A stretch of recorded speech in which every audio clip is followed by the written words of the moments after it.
जय जिनेंद्र, मैं विनीता आप सबका स्वागत करती हूँ धार्मिक और सामाजिक समाचारों में। चलिए देखते हैं आज के समाचार।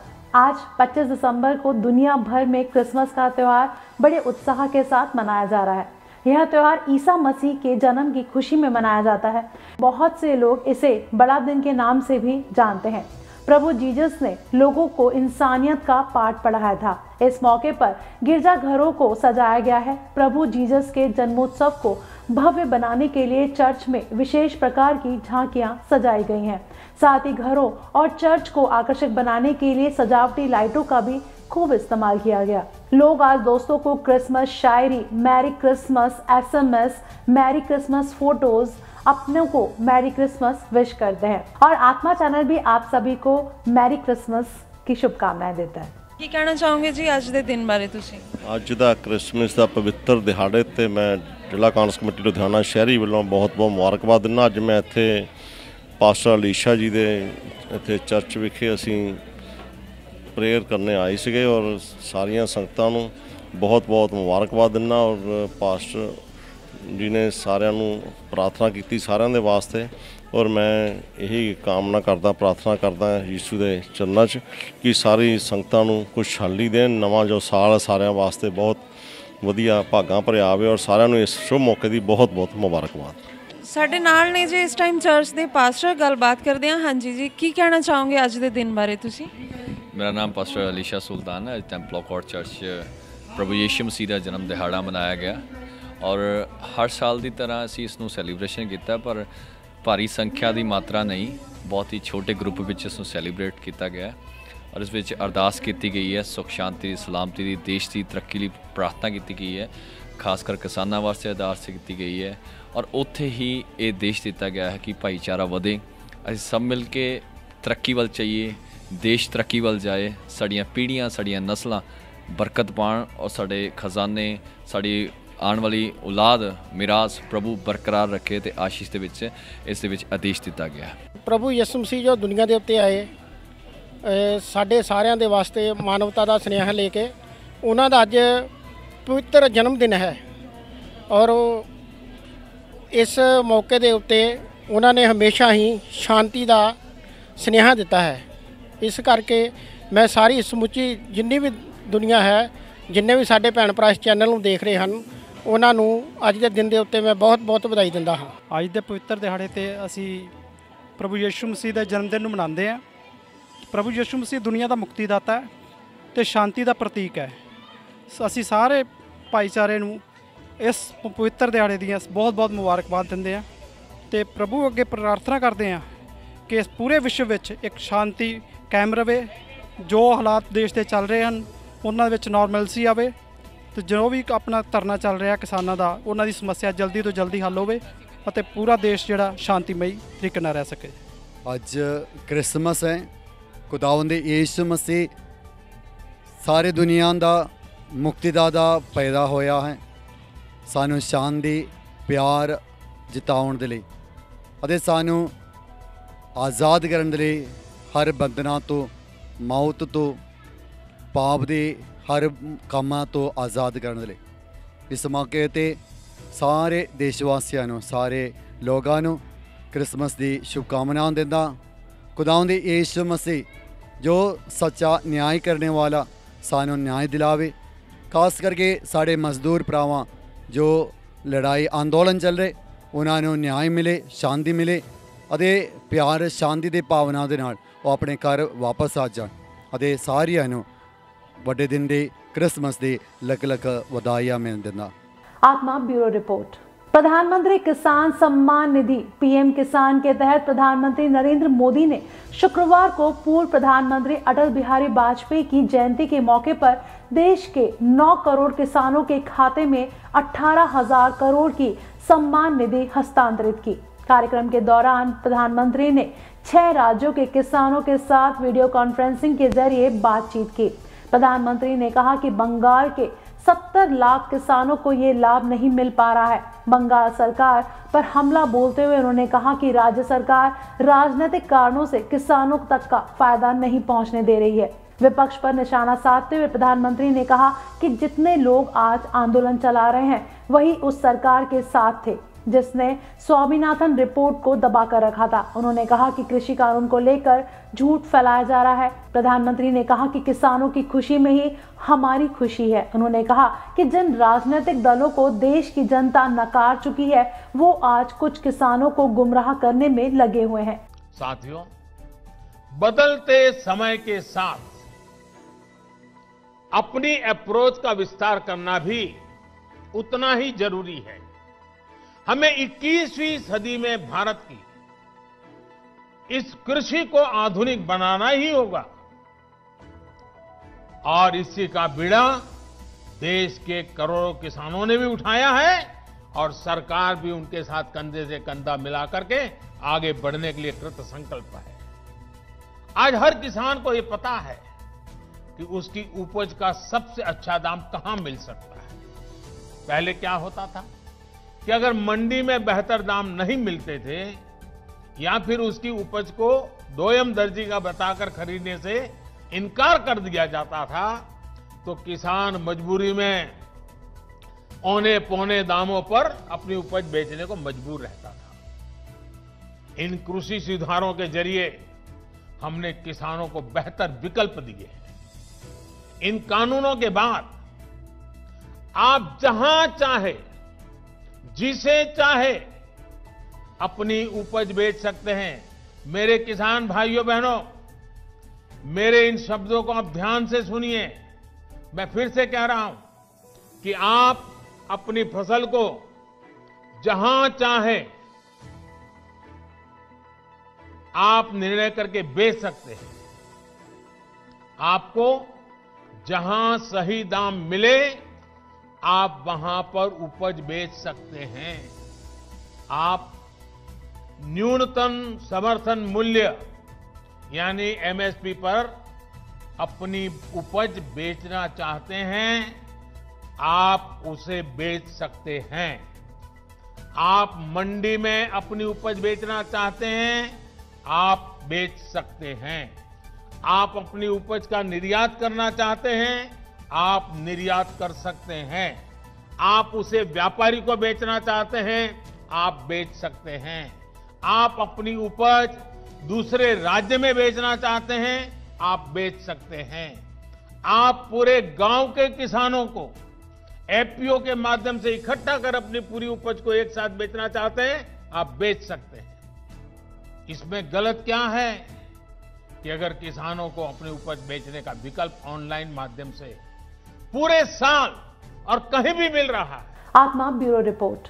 श्रीमद आत्मवल्लभ समुदाय के वर्तमान गच्छाधिपति शुद्ध भास्कर आचार्य भगवान श्रीमद विजय धर्म धुरंधर सुरेश्वर जी महाराज साहिब के आज्ञानुवर्ती पूज्य गणिवर्य डॉक्टर श्री इंद्रजीत विजय शास्त्री जी महाराज साहिब आदि थाने 2 के सानिध्य में श्री महावीर स्वामी जैन श्वेतांबर मंदिर वर्धमान वाटिका हमला रोड लुधियाना में वार्षिक ध्वजारोहण का आयोजन किया गया।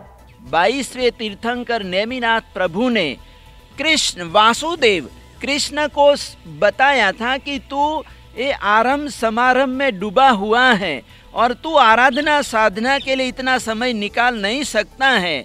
तो परमात्मा ने ये मौन एकादशी का दिन बताया था। क्या बताया था? मौन एकादशी का दिन बताया कि तू एक दिन की आराधना कर ले तो तुझे 150 कल्याणक यानी 150 उपवास का फल मिलेगा। यानी कोई आज एक उपवास करता है, एकासना करता है या आंबिल करता है तो कहते हैं कि उस आराधक को 150 उपवास का फल मिल जाता है, एकासने का आंबिल का फल मिल जाता है। तो इतना ये बड़ा दिन है, यानी आज के दिन पौषध व्रत भी किया जाता है और साथ साथ में उपवास किया जाता है, मौन पूर्वक उपवास किया जाता है। और इस प्रकार से ये पर्व की आराधना सूरत सेठ ने किया था। मौन एकादशी की जब बात आती है तो मौन एकादशी का जो आराधक है वो सूरत श्रावक हैं। तो सूरत श्रावक ने पौषध लेकर मौन और उपवास के साथ ये पर्व की आराधना की थी, मौन एकादशी की आराधना की थी। तो ये दिन इतना बड़ा पवित्र और जो महापुरुष होते हैं ऐसे पवित्र दिनों में जन्म लेते हैं। तो अपने जिन शासन रत्न राष्ट्र संत आचार्य भगवान श्रीमद विजय समुद्र सूरीश्वर जी महाराजा का भी आज जन्मदिन है। यानी ऐसे महापुरुष जो शांत स्वभावी थे, उन्होंने पंजाब में ये लुधियाना, होशियारपुर जैसे शहरों में उन्होंने चातुर्मास किया। आज भी होशियारपुर वाले याद करते हैं चंद्रमोहन जी कि समुद्र सूरीश्वर जी महाराजा ने होशियारपुर में चातुर्मास किया था, लुधियाना में चातुर्मास किया था। इस प्रकार से लोग आज भी बुजुर्ग लोग याद करते हैं। ऐसा यादगार चातुर्मास करने वाले, आराधना साधना करने वाले महापुरुष का आज जन्मदिन है। वो मौन एकादशी के दिन ही उनका जन्म हुआ था और उन्होंने कहते हैं कि अपने जीवन में मौन का ही पालन किया था। नहीं, वो कम बोलते थे। क्या करते थे? कम बोलते थे, बहुत कम बोलते थे, कम शब्दों का यूज करते थे। और कोई दर्शनार्थी आता था तो उसको गुरुदेव भाग्यशाली बोलते थे, धर्म लाभ भाग्यशाली, इतना वो बोलते थे। लेकिन आने वाले को आशीर्वाद मिल जाता था, वो संतुष्ट हो जाता था। तो ऐसे महापुरुष का भी आज जन्मदिन, 150 कल्याणकों का आज पर्व का दिन। और साथ ही तीसरा प्रसंग हमारे चरम तीर्थपति महावीर प्रभु जिनालय का आज ध्वजारोहण सालगिरी। और ये जो ध्वजारोहण करने के लिए हमारा जो परिवार है वो कहाँ से आया है? आगरा से आया है। कहाँ से आए हैं? आगरा से आए हैं। पिंडीदास परमानंद जी, अशोक कुमार जी परिवार यहाँ पर सिर्फ ध्वजा का उन्होंने लाभ लिया और वो आगरा से आकर इस तरह से हम सभी को परमात्मा की भक्ति में जोड़ा है। किस में जोड़ा है? परमात्मा की भक्ति में जोड़ा है। तो ऐसे परिवार की भी मैं खूब खूब अनुमोदना करता हूँ। और इसी तरह से ये हमारा परिवार देव, गुरु और धर्म के प्रति आस्था भावना, भक्ति भावना बढ़ती रहे इसी सुमंगल कामना के साथ। लुधियाना से कैमरामैन जसविंदर के साथ राजेश मेहरा की रिपोर्ट। परम प्रज्ञावान, महाऊर्जावान, श्रमण संघ महासती श्री ऊर्जा जी महाराज आदि ठाणे, जो अही क्षेत्र भगवान पारसनाथ जैन गौशाला उत्तर प्रदेश में विराजमान है। महाराज साहब ने स्वात्म ऊर्जा अनुभव के बारे में बोलते हुए कहा कि जीवन स्वयं समाधान है। जीवन नवीन ऊर्जा का महास्रोत है।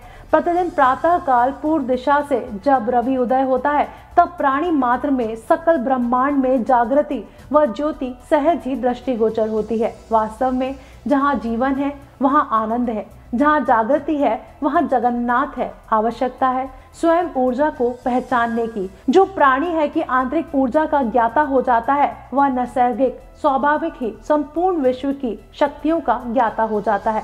सामान्यतः जिस जीवन में अर्थात प्राणी ने स्वयं का आत्मसात कर लिया, उसने सर्वस्व का अभिज्ञान कर लिया और जीव की सभी योनि में मानव योनि सर्वश्रेष्ठ है, सर्वोत्तम है, सर्वोपरि है। प्रकृति का एक सहज स्वभाव है कि जो होता है वही मिलता है, जो जैसा होता है उसे वैसा ही मिलता है। जो भीतर में अनुभव होता है बाहर वैसा ही दिखाई देने लगता है। जो अच्छाई की ओर अग्रसर होगा अच्छाई उसका अनुसरण करेगी। हमारे और आपके सभी के जीवन में कभी सुख, कभी दुख, कभी खुशी, कभी पीड़ा, कभी समता, कभी विषमता, कभी आह्लाद, कभी विवाद निरंतर अनवरत चलता रहता है। पर जो चेतना अर्थात आत्मा या जीव अंतर्मुखी जीवन जीने का अभ्यासी हो जाता है तो बाहर की कैसी भी परिस्थिति हो परंतु उसका आंतरिक संतुलन सदैव बना रहता है। उसकी क्षमता ऊर्ध्वगामी होती रहती है। हमारे स्वयं के भीतर अनंत सुख है, यानी ऐसा सुख जिसका कोई अंत नहीं। पर उसकी प्राप्ति कैसे हो, वह प्रकट कैसे हो, उसका एकमात्र उपाय है भीतर आना, स्वयं में आना, अंतर्मुखता को बढ़ाना। ऐसा करने से हमारे भीतर की ऊर्जा का प्रकटीकरण होना प्रारंभ हो जाता है। जैसे जैसे ऊर्जा प्रकट होती है वैसे वैसे बाहर में व्यावहारिक जगत में जीना आने लगता है। या यूँ कहें जग में कैसे जीना, संसार में कैसे रहना, यह कला हमें मिल जाती है। जीवन एक उत्सव हो जाता है। यह एक शाश्वत नियम है जो हमारे द्वारा संसार में जाता है। वही कई गुणा होकर हमारे पास लौट कर आता है। हम और आप यदि सद्भावना, मंगल भावना से भरे रहेंगे तो सारे संसार की सात्विकता हमारी ओर आने लगेगी। हमसे सभी को सुख शांति आनंद मिलेगा और हमें सभी में सुख शांति आनंद का निर्झर प्रवाहमान होता दिखाई देगा। बस आवश्यकता है अंतर्मुखी होकर जीवन जीने की। संसार की ऐसी कोई समस्या नहीं, कोई भी, चाहे शारीरिक हो, चाहे मानसिक हो, चाहे पारिवारिक हो, चाहे सामाजिक हो, चाहे आध्यात्मिक हो, जिसका समाधान हमारे ही भीतर ना मिले। हम स्वयं समाधान है। जीवन बहुत कुछ सिखाता है, समझाता है, गुनगुनाता है, पर सीखता वही है, समझता वही है, गुंजायमान वही हो पाता है जो अंतर की ओर यात्रा का प्रारंभ कर पाता है। आत्मा ब्यूरो की रिपोर्ट। घर की गरीबी दूर करने व रोजी रोटी कमाने के लिए पिछले 3 साल से विदेश में काम कर रहे गुरदासपुर के गांव भटिया के 32 साल के नौजवान सुखजिंदर सिंह की इटली के शहर ग्रेशी में उसके फार्म हाउस में अचानक आग लग जाने से मौत हो गई है। सुखजिंदर सिंह 3 बहनों का इकलौता भाई था जो 3 साल पहले विदेश गया था। उसका एक छोटा सा बेटा भी है। खबर मिलते ही पूरे गांव में शोक की लहर दौड़ गई है। जानकारी देते हुए मृतक सुखजिंदर सिंह के पिता सबका फौजी हरभजन सिंह ने बताया कि उसका बेटा सुखजिंदर सिंह 3 साल पहले रोजी रोटी कमाने के लिए विदेश यानी कि इटली चला गया था। उसका एक 8 साल का बेटा है और वह 3 बहनों का इकलौता भाई था जो विदेश में डेयरी फार्म का काम करता था। 23 दिसंबर की रात को वह अपने फार्म हाउस में सोया हुआ था कि फार्म हाउस को अचानक आग लग गई और उनके बेटे की अंदर ही जलकर मौत हो गई। पिता साबका फौजी हरभजन सिंह ने भारत सरकार व इटली सरकार से मांग की है कि इस मामले की जांच की जाए। आग कैसे लगी है और उनके बेटे की अगर कोई निशानी बची है तो उन्हें गांव भेजी जाए। तो मेरा बेटा सी वो सन 17 अगस्त 8 ਨੂੰ ਫਲਾਈਟ 'ਚ 8 ਨੂੰ ਗਿਆ ਆਪਣੇ ਇਟਲੀ। ਉੱਥੇ ਜਾ ਕੇ ਪਹਿਲਾਂ ਖੇਤੀਬਾੜੀ ਦਾ ਕੰਮ ਕਰਦਾ ਰਿਹਾ, ਟਰੈਕਟਰ ਚਲਾਉਂਦਾ ਰਿਹਾ। ਉਸ ਦੇ ਬਾਅਦ ਹੁਣ ਉਹ ਡੇਅਰੀ 'ਚ ਕੰਮ ਕਰ ਰਿਹਾ ਸੀਗਾ ਤੇ ਡੇਅਰੀ 'ਚੋਂ ਕੰਮ ਕਰਕੇ ਆਇਆ ਤੇ ਮੁੜ ਕੇ ਉਹ ਰੈਸਟ ਕਰਨ ਲੱਗਾ ਰੋਟੀ ਰਾਟੀ ਖਾ ਕੇ ਤੇ ਉਹਦੇ ਕਮਰੇ ਨੂੰ ਪਤਾ ਨਹੀਂ ਅੱਗ ਕਿਸ ਤਰ੍ਹਾਂ ਲੱਗੀ। ਇਹ ਕਾਰਨ ਦਾ ਨਹੀਂ ਸਾਨੂੰ ਪਤਾ ਲੱਗਿਆ ਫੋਨ ਆਇਆ ਸਾਨੂੰ ਕਿਸੇ ਰਿਸ਼ਤੇਦਾਰ ਦਾ ਵੀ ਉਹ ਕਮਰਾ ਵੀ ਸੜ ਕੇ ਸਵਾਹ ਹੋ ਗਿਆ, ਉਹਦਾ ਸਮਾਨ ਵੀ ਸਾਰਾ ਸੜ ਕੇ ਸਵਾਹ ਹੋ ਗਿਆ। ਉਹਦੀਆਂ ਹੱਡੀਆਂ ਵੀ 1-2 ਮਿਲੀਆਂ ਵਾ। ਉਹ ਪੁਲਿਸ ਕੋਲ ਆ 2 ਹੱਡੀਆਂ ਜਿਹੜੀਆਂ ਉਹਨਾਂ ਦੇ ਕਬਜ਼ੇ। ਅੱਜ ਤੋਂ 3 ਸਾਲ ਪਹਿਲਾਂ, ਚੌਥਾ ਸਾਲ ਰਨਿੰਗ ਕਰ ਰਿਹਾ। ਸਵਾ 3 ਸਾਲ ਹੋ ਗਏ ਗਏ ਨੂੰ। ਆ ਵਿਆਹ ਸੀ ਇੱਕ ਲਟਕਾ ਉਹਦਾ 8 ਸਾਲ ਦਾ। ਕੰਮ ਹੁਣ ਤੇ ਉਹ ਕਰਦਾ ਸੀ ਡੇਅਰੀ ਦਾ ਕੰਮ। ਮੰਗ ਅਸੀਂ ਕਰਨੇ ਵੀ ਉਹਦੀਆਂ ਕੋਈ ਵੀ ਨਿਸ਼ਾਨੀਆਂ ਜਿਹੜੀਆਂ ਹੈਗੀਆਂ ਨੇ ਬਚੀਆਂ ਕੁਚੀਆਂ ਜਿੱਦਾਂ ਹੱਡੀਆਂ ਜਾਂ ਕੁਛ ਵੀ ਉਹ ਸਾਡੇ ਕੋਲ ਆ ਜਾਣ, ਆਪਣੇ ਹੱਥੀਂ ਉਹਨਾਂ ਨੂੰ ਕੋਈ ਅਸੀਂ ਪਰਵਾਹ ਕਰ ਸਕੀਏ। ਹੋਰ ਵੀ ਕੋਈ ਅਗਰ ਉਹਦੀ ਨਿਸ਼ਾਨੀ ਕੋਈ ਹੈਗੀ ਹੈ ਤਾਂ ਉਹ ਵੀ ਸਾਨੂੰ ਮਿਲ ਜੇ। ਤੁਹਾਨੂੰ ਕਿਸ ਤਰ੍ਹਾਂ ਪਤਾ ਲੱਗਾ? ਸਾਡੇ ਰਿਸ਼ਤੇਦਾਰ ਉੱਥੇ ਹੈਗੇ ਡੇਅਰੀ 'ਚ ਕੰਮ ਕਰਦੇ, ਉਹਨਾਂ ਨੂੰ ਫੋਨ ਗਿਆ, ਉਹ ਫਿਰ ਉੱਥੇ ਆਏ ਉਸ ਜਗ੍ਹਾ 'ਤੇ। ਉਹਨਾਂ ਸਾਰਾ ਆ ਕੇ ਦਰਿਆਫਤ ਕੀਤੀ ਹੈ। ਜਾਂਚ ਤੇ ਪੂਰੀ ਹੋਣੀ ਚਾਹੀਦੀ ਹੈ ਮੇਰੇ ਬੇਟੇ ਦੀ। ਮੇਰਾ ਇਕਲੌਤਾ ਬੇਟਾ, 3 ਬੇਟੀਆਂ। ਸਾਡਾ ਭਤੀਜਾ 3.25 ਸਾਲ ਪਹਿਲੇ ਇਟਲੀ ਵਿੱਚ ਕਾਰੋਬਾਰ ਵਾਸਤੇ ਗਿਆ ਸੀ। ਸਾਨੂੰ ਅਚਾਨਕ ਕੱਲ 4:30 ਵਜੇ ਦੇ ਕਰੀਬ ਫੋਨ ਆਇਆ ਕਿ ਉਹਦੇ ਜਿੱਥੇ ਉਹ ਰਹਿੰਦਾ ਸੀ ਉਹਨੂੰ ਅੱਗ ਲੱਗ ਕੇ तो विचे सड़ के सुआह हो गया। ਉਹਦੇ कमरे ਨੂੰ ਅੱਗ ਲੱਗ ਗਈ और विचे सड़ के सुआह हो गया। ਇਹ खबर सानू साडे रिश्तेदार उत्थे काम करते आ उन्हां दे जरिए मिली। असीं मंग करते हैं जी, असीं गरीब परिवार हाँ ते साडी वध तो वध जिस तरीके नाल भी हो सके सरकार साडी सहायता करे। और दूसरा असीं पंजाब गौरमेंट, सेंट्रल गौरमेंट और इटली गौरमेंट नूं अपील करते हैं कि साडे बच्चे की जो भी बची खुशी निशानी आ वो सानू भेज दिती जाए ताकि सानू को तसल्ली हो जाए कि असी अपने ओदियां निशानियां जड़ियां असी आप जल प्रवाह कर सकीए।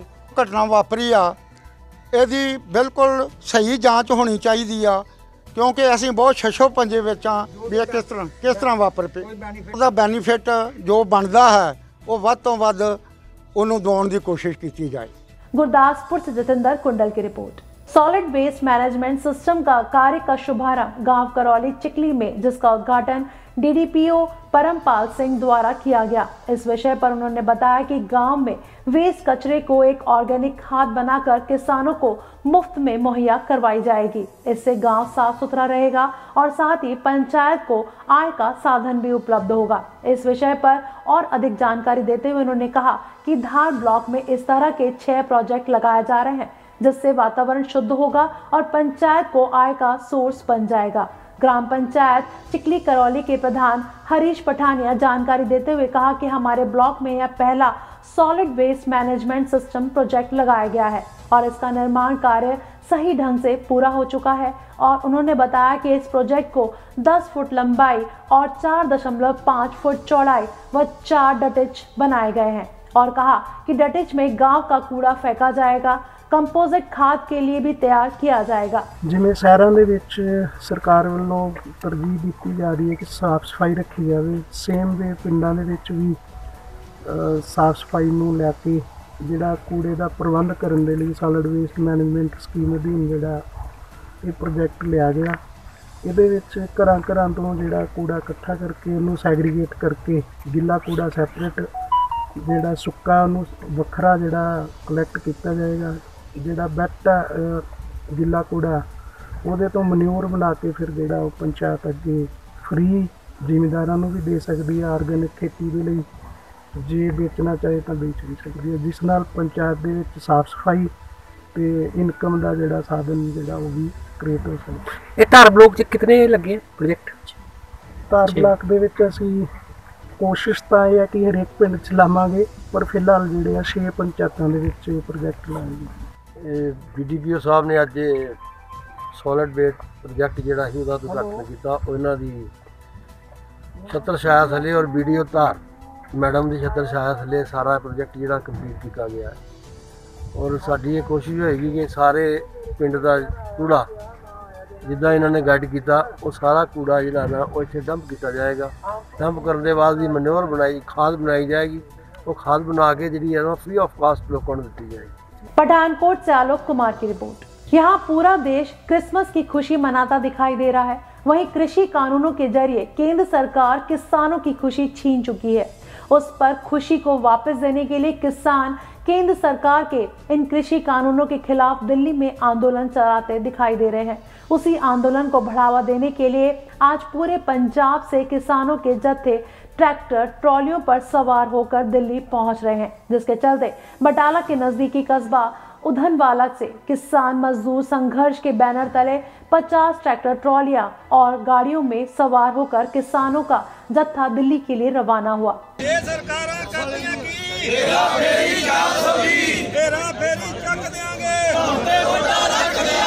ਅਸੀਂ ਜਿਹੜੇ ਟਰਾਲੀਆਂ ਦੇ ਪ੍ਰਬੰਧ ਕੀਤੇ ਆ, ਟਰਾਲੀਆਂ ਵਿੱਚ ਹਰ ਕੁੱਤੇ ਡਬਲ ਤਰਪਾਲਾਂ, ਬਹਿਣ ਵਾਸਤੇ ਗੱਦੇ ਲੱਗੇ ਆ, ਸਾਈਡਾਂ ਦੇ ਢੋਲ ਲਾਉਣ ਵਾਸਤੇ ਗੱਦੇ ਲੱਗੇ ਆ, ਪਾਣੀ ਦਾ ਅਰੇਂਜਮੈਂਟ, ਖਾਣ ਵਾਸਤੇ ਬਿਸਕੁਟ ਭੁਜੀਆ, ਹਰ ਇੱਕ ਜੋ ਵੀ ਸਿਆਲਦਾਰ ਡੋਡੀਆਂ ਰੇੜੀਆਂ ਸਾਰਾ ਹੀ ਪ੍ਰਬੰਧ ਨਾਲ ਲੈ ਕੇ, ਆਟਾ ਭੱਠੀਆਂ ਗੈਸ ਸਿਲੰਡਰ ਸਾਰਾ ਸਮਾਨ ਨਾਲ ਲੈ ਕੇ ਅਸੀਂ ਜੰਗੀ ਪੱਧਰ 'ਤੇ ਜਾ ਰਹੇ ਹਾਂ।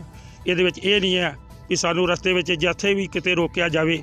ਅਸੀਂ ਕਈ ਦਿਨ ਵਾਸਤੇ ਆਪਣਾ ਰਸ ਜਿਹੜਾ ਵਿੱਚ ਰੱਖਿਆ। ਹਰ ਇੱਕ ਸਾਧਨ ਸਾਡੇ ਕੋਲ ਹੈ। ਸਾਡੇ ਪਰਿਵਾਰਾਂ ਵੱਲੋਂ ਸਾਨੂੰ ਇੰਨਾ ਸਾਥ ਮਿਲਿਆ, ਸਾਡੇ ਪਿੰਡਾਂ ਵੱਲੋਂ ਸਾਨੂੰ ਇੰਨਾ ਸਾਥ ਮਿਲਿਆ ਕਿ ਸਾਨੂੰ ਲੋਕਾਂ ਨੇ ਮਾਇਆ ਨਾਲ, ਕੰਬਲਾਂ ਨਾਲ, ਹਰ ਇੱਕ ਚੀਜ਼ ਨਾਲ ਸਾਨੂੰ ਲੈਸ ਕਰਕੇ ਭੇਜਿਆ ਵੀ ਤੁਸੀਂ ਜਾਓ, ਭਾਵੇਂ ਤੁਸੀਂ 6 ਮਹੀਨੇ ਨਾ ਆਓ, ਭਾਵੇਂ ਸਾਲ ਨਾ ਆਓ। ਇਸ ਕਰਕੇ ਅਸੀਂ ਜਿੰਨੀਆਂ ਵੀ ਟਰਾਲੀਆਂ ਲੈ ਕੇ ਆਏ ਨੇ, ਟਰਾਲੀਆਂ ਦਾ ਜਿਹੜਾ ਪ੍ਰਬੰਧ ਆ ਹਰ ਪਿੰਡ ਦੇ ਪ੍ਰਧਾਨ ਵੱਲੋਂ, ਪਿੰਡ ਦੀ ਸੰਗਤ ਵੱਲੋਂ ਬੜੇ ਸੁਚੱਜੇ ਢੰਗ ਨਾਲ ਕੀਤਾ ਗਿਆ। ਬੜੇ ਸੋਧ ਨਾਲ ਟਰਾਲੀਆਂ ਸਜਾਈਆਂ ਗਈਆਂ। ਉਹਨਾਂ ਵਿੱਚ ਭਾਵੇਂ ਸਾਨੂੰ ਐਂ ਜਾਪਦਾ ਚਾਹੀਦਾ ਆਪਣੇ ਘਰ ਦੇ ਕਮਰਿਆਂ ਵਿੱਚ ਬੈਠੇ ਆ। ਦੇਖੋ ਜੀ, ਅਸੀਂ ਆਪਣੇ ਜ਼ੋਨ ਤੋਂ ਅੱਜ 50 ਤੋਂ ਵੱਧ ਟਰਾਲੀਆਂ ਜੱਥਾ ਲੈ ਕੇ ਜਾ ਰਹੇ ਹਾਂ, ਜਿਹਦੇ ਵਿੱਚ ਗੱਡੀਆਂ ਵੀ ਹੈ, ਬੱਸਾਂ ਵੀ ਆ, ਇੱਕ ਵੱਡਾ ਕਾਫਲਾ ਜੀ। ਔਰ ਜਿਉਂ-ਜਿਉਂ ਕਾਫਲਾ ਇੱਥੋਂ ਉਧਰਵਾਲ ਤੋਂ ਰਵਾਨਾ ਅੱਗੇ ਨੂੰ ਵੱਧਦਾ ਜਾਊਗਾ, ਸ਼੍ਰੀ ਹਰਗੋਬਿੰਦਪੁਰ ਟਾਂਡੇ ਤੱਕ ਇਹਦੀ ਗਿਣਤੀ 250 ਤੋਂ 300 ਦੇ ਕਰੀਬ ਹੋ ਜੂਗੀ। ਤੇ ਜਲੰਧਰ ਜਾ ਕੇ ਇਹ ਸਾਡਾ ਜੋ ਤਰਨ ਤੋਂ ਬੀਬੀਆਂ ਦੇ ਜਥੇ ਆ ਰਹੇ ਆ, 2 ਜਥੇ ਸਾਡੇ ਪਹਿਲਾਂ ਆਲਰੇਡੀ ਕੁੰਡਲੀ ਚੌਂਕ ਦੇ ਵਿੱਚ ਬੈਠੇ ਆ ਜਾ ਕੇ। ਦੂਸਰਾ ਜਥਾ 10 ਨੂੰ ਗਿਆ ਸੀ, ਤੀਜਾ 25 ਨੂੰ ਜਾ ਰਿਹਾ ਜੀ। ਸਾਡਾ ਜੋ ਅਨੁਮਾਨ ਆ, ਸਾਡਾ 500 ਤੋਂ 700 ਟਰਾਲੀ ਦਾ ਅਨੁਮਾਨ ਆ ਜਥੇ ਦਾ ਜੀ ਇਹ। ਔਰ ਇੱਕ ਵੱਡੀ ਗਿਣਤੀ ਦੇ ਵਿੱਚ ਹਜੂਮ ਆ ਜਿਹੜਾ ਸਾਡਾ ਜਿਉਂ ਕਾਫਲਾ ਵੱਧਦਾ ਜਾਊਗਾ। ਅਸੀਂ ਅਜੇ ਬਹੁਤ ਲੋਕਾਂ ਨੂੰ ਰੋਕ ਕੇ ਰੱਖਿਆ, ਕਿਉਂਕਿ ਅਸੀਂ ਇੱਕ ਲੰਬੀ ਲੜਾਈ ਲੈ ਕੇ ਤੁਰੇ ਆ। ਇਹ ਸਾਡਾ ਤੀਸਰਾ ਵਾ। ਚੌਥਾ ਜਿਸਾ 10 ਤਰੀਕ ਨੂੰ ਜਾਊਗਾ। ਉਸ ਤੋਂ ਬਾਅਦ ਅਸੀਂ ਇੱਕ ਲੰਬੇ ਸੰਘਰਸ਼ ਲਈ ਬੈਠੇ ਹਾਂ। ਜਦ ਤੱਕ ਇਹ 3 ਕਾਲੇ ਕਾਨੂੰਨ ਰੱਦ ਨਹੀਂ ਹੁੰਦੇ, ਕੇਂਦਰ ਸਰਕਾਰ ਇਹ ਸੋਚਣ ਲਈ ਮਜਬੂਰ ਨਹੀਂ ਹੁੰਦੀ ਵੀ ਜਿਹੜੀ ਸਟੇਟ ਆ ਉਹਦਾ ਕੋਈ ਫੈਡਰਲ ਸਿਸਟਮ ਆ, ਕੋਈ ਢਾਂਚਾ ਵਾ, ਉਹਦੇ ਉੱਪਰ ਸੋਚਣ ਲਈ ਮਜਬੂਰ नहीं ਹੁੰਦੀ, कानून रद्द नहीं करती। ये संघर्ष इदा ही चलता रहूगा। गुरदासपुर से जतेंद्र कुंडल की रिपोर्ट। आज के समाचार बस यहीं तक। मैं विनीता कल फिर हाजिर होंगी कुछ और धार्मिक और सामाजिक समाचारों के साथ। तब तक आप देखते रहिए आत्मा चैनल। जय जिनेंद्र।